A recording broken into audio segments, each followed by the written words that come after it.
ఒక్కసారి వాట్సాప్ గ్రూప్ల కథ ఏంది మంత్రుల దగ్గరికి పోదాం ఒక్కసారి.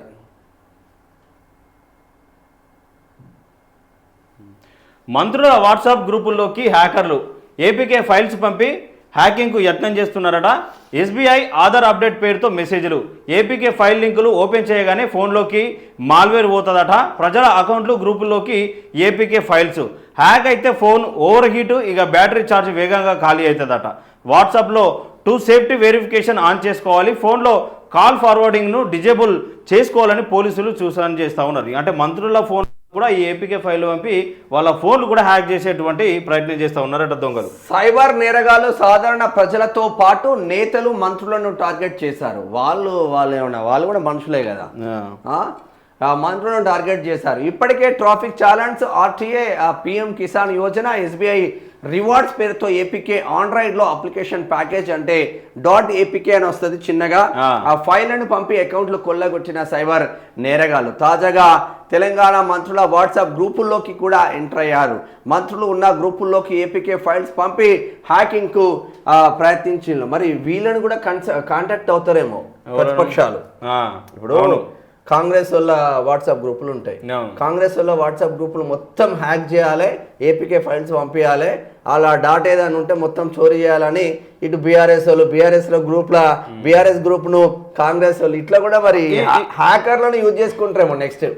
మళ్ళీ ఈ వాట్సాప్ గ్రూపులలో ఏదో ఒక నెంబర్తోనే మెసేజ్ చేయాలి. ఆ నెంబర్ మరి వాళ్ళకి ఎట్లా దొరుకుతుందా, గ్రూప్ ఎట్లా దొరుకుతుంది అంటే ఎవరినో టార్గెట్ చేస్తారు, వాళ్ళ ఫోన్ హ్యాక్ చేసి నిన్న మంత్రులయే వాట్సాప్ గ్రూపుల్లోకి హ్యాకర్లు వచ్చిండ్రు, ఏపీకే ఫైల్స్ పంపించిండ్రు.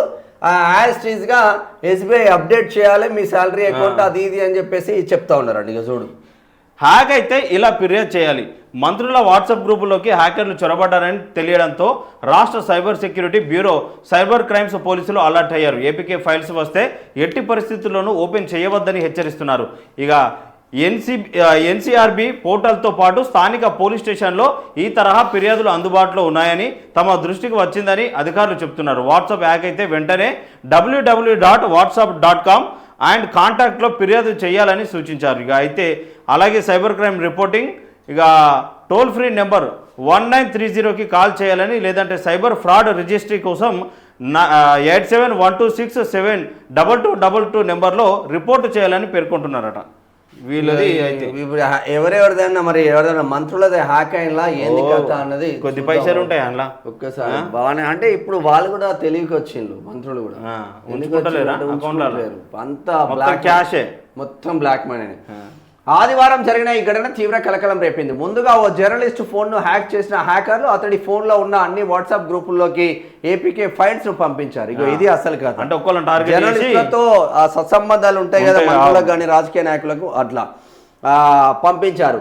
ఎస్బీఐ బ్యాంక్ అకౌంట్ను ఆధార్తో కేవైసీ అప్డేట్ చేసుకోవాలని, వెంటనే ఆధార్ను అప్డేట్ చేసుకోవాలని, లేదంటే బ్యాంక్ అకౌంట్ పని చేయదని భయపెట్టారు. మంత్రులు వినియోగించే అధికారిక గ్రూపులు సీఎంఓ, డిప్యూటీ సీఎం గ్రూప్తో పాటు మీడియా గ్రూపుల్లో ఇలాంటి ఏపీకే ఫైల్స్ సర్క్యులేట్ చేశారు. అధికారిక గ్రూపుల్లో వచ్చిన ఫైల్స్ కావడంతో ఏపీకే లింకులను ఓపెన్ చేసిన మంత్రుల పిఆర్ఓలు, ఆయా డిపార్ట్మెంట్లకు చెందిన జర్నలిస్టుల ఫోన్లలోకి మాల్వేర్ ఎంటర్ అయింది.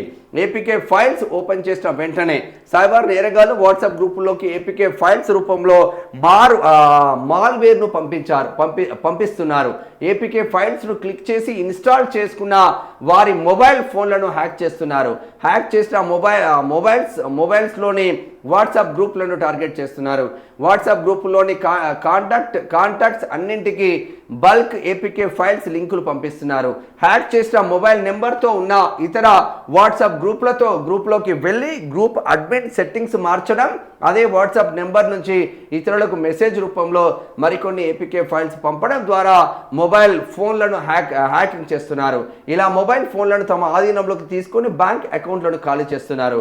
కాల్ ఫార్వర్డింగ్ కోడ్తో ఐఫోన్లో హ్యాక్, ఐఫోన్ వినియోగదారులకు సైతం కాల్ లేదా ఎస్ఎంఎస్ ఫార్వర్డింగ్ ట్రిక్ ద్వారా టార్గెట్ చేస్తున్నారు.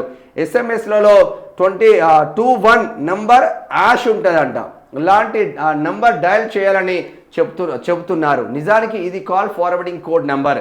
ఈ కోడ్ను ఎంటర్ చేసిన వెంటనే ఓటీపీలు, వెరిఫికేషన్ కాల్స్ మన ఫోన్కు కాకుండా సైబర్ నేరగాళ్లకు వెళ్తుంటాయి. పొరపాటున కూడా చేయకండి. 21 ఈ యాష్ అనే నెంబర్ పొరపాటున కూడా కొట్టకండి, మీది కీలకతం దుకాణం బంద్ అవుతుంది. ఈ కోడ్ని ఎంటర్ చేసిన వెంటనే ఓటీపీలు వెరిఫికేషన్ కాల్స్ మన ఫోన్కు కాకుండా సైబర్ నేరగాలకు వెళ్తుంటాయి. ఇలా ఐఫోన్ వాడే వారి వాట్సాప్ను హ్యాక్ చేస్తున్నారు. సైబర్ నేరగాలు ప్రస్తుతం మన వాట్సాప్ నెంబర్ను ఆర్టీఏ చాలన్ లేదా bank KYC, courier notice, invoice చెల్లింపులు, వీడియో, ఫోటో షేరింగ్ పేరిట ఒక మెసేజ్ పంపుతున్నారు. దానితో పాటు ఒక ఏపీకే ఫైల్ను లింక్ చేస్తారు. ఆన్లైన్లో కనిపించే ప్రతి అప్లికేషన్స్కు ఏపీకే ఫైల్ తగిలించి సోషల్ మీడియాలో లింకులు పంపుతున్నారు. ఫైల్ను ఓపెన్ చేసిన వెంటనే మొబైల్ ఫోన్లో మాల్వేర్ ఇన్స్టాల్ అవుతుంది. దాంతో వాట్సాప్ సహా మొబైల్ ఫోన్ మొత్తం సైబర్ నేరగాల కంట్రోల్లోకి వెళ్తా ఉంది. అనుమానం వస్తే ఇలా చేయాలి. సోషల్ మీడియాలో వచ్చే ఏపీకే ఫైల్స్ లింకులను ఎట్టి పరిస్థితుల్లోనూ క్లిక్ చేయొద్దు. వాట్సాప్లో ఇక 2 సేఫ్టీ వెరిఫికేషన్ తప్పనిసరిగా పెట్టుకోవాలి. దీనివల్ల సీక్రెట్ కోడ్ ఎంట్రీ చేస్తే తప్ప వాట్సాప్ ఓపెన్ కాదు. అనుమానం వస్తే వాట్సాప్ను అన్ఇన్స్టాల్ చేయాలి, మళ్ళీ ఇన్స్టాల్ చేసి మీ నెంబర్తో వెరిఫై చేసుకోవాలి. సెట్టింగ్స్లోకి వెళ్ళి కాల్ ఫార్వర్డింగ్ను డిజేబుల్ చేయండి. ఇక ఫోన్ ఓవర్ హీటింగ్, బ్యాటరీ త్వరగా డిశ్చార్జ్ అయితే మొబైల్ హ్యాక్ అయినట్టు భావించాలి. ఇక గూగుల్ స్టోర్లో మాత్రమే యాప్స్ డౌన్లోడ్ చేసుకోవాలి. వీటిలోను కొన్ని స్కామర్లు కూడా సృష్టించినవి ఉంటాయి. స్మార్ట్ ఫోన్లోని సెట్టింగ్లో ఇన్స్టాల్ ఫ్రమ్ అన్నోన్ సోర్సెస్ అనే ఆప్షన్ను డిజేబుల్ చేసుకోవాలి. దీంతో మన అనుమతి లేకుండా యాప్స్ ఇన్స్టాల్ కావు. ఏపీకే ఫైల్ మాల్వేర్ ఇన్స్టాల్ జరిగినట్లు అనుమానం వస్తే మొబైల్ రీసెట్ చేయాలి. ఆ వెంటనే బ్యాంక్ అకౌంట్కు సంబంధించిన పిన్ నెంబర్లు ఫార్వర్డ్లు మార్చుకోవాలట. ఇక్కడ వీళ్ళకి ప్లస్ ఏంది శేఖర్ అంటే, ఇది ఇప్పుడు స్టేట్ బ్యాంక్ ఆఫ్ ఇండియా, ఇది minister Ponnam Prabhakar, union bank అని వస్తుంది. సాక్షి గణేష్ చెప్తా ఉన్నారు ఎవరు క్లిక్ చేయొద్దని. అంటే జర్నలిస్టులకు అవగాహన ఉంటుంది కాబట్టి ఇమీడియట్గా రియాక్ట్ అవుతారు. సామాన్య ప్రజలైతే ఎక్కువగా మోసపోయే ప్రమాదం. వీళ్ళు వాడేది కంప్లీట్గా ప్రతి ఒక్కరు ఐఫోన్లు వాడుతూ ఉన్నారు కాబట్టి కొంచెం సెక్యూరిటీ రీజన్లో ఉంటుంది ఐఫోన్. అంటే ఇమీడియట్గా చేయడంతోనే ఉండదు.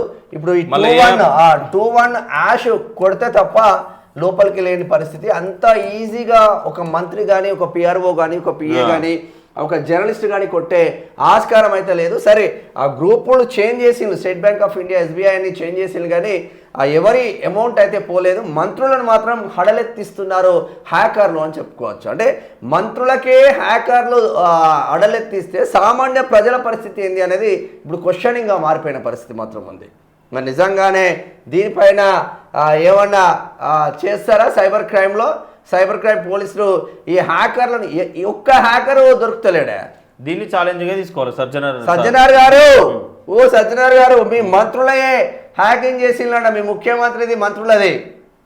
మరి ఐబొమ్మ రవిని ఛాలెంజ్గా తీసుకొని పట్టుకున్నా అని చెప్పినావు కదా. ఈ హ్యాకర్లు ఒక్క హ్యాకర్నన్నా పట్టుకోండే, ఒక్క హ్యాకర్నన్నా పట్టుకో. కనీసం రాష్ట్రంలో హ్యాకింగ్ చేస్తున్న ఒక్కనన్నా పట్టుకో నీకు దమ్ముంటే. ఇది చూపియండి మీ తెలివి.